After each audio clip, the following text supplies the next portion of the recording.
If your Cadillac CT5 is refusing to launch Apple CarPlay, don't head to the dealership just yet.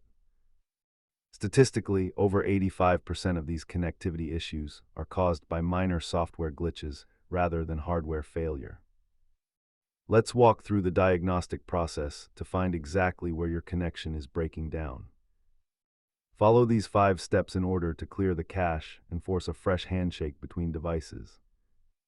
Sometimes the issue isn't the car at all, but background settings on your phone like active VPNs. Double-check that your iPhone settings haven't restricted CarPlay access during a recent update. While wireless is convenient, switching to a wired connection can help determine if the Wi-Fi module is failing. Most owners find success simply by resetting the infotainment system or swapping out their USB cable. A full power cycle of the vehicle's modules can resolve deep-seated communication errors. Keep these items handy to ensure your connection stays stable on long drives. Our lead technician reminds us that the simplest fix is usually the one that works. For more Cadillac troubleshooting tips and tech guides, subscribe to your Tech Pal.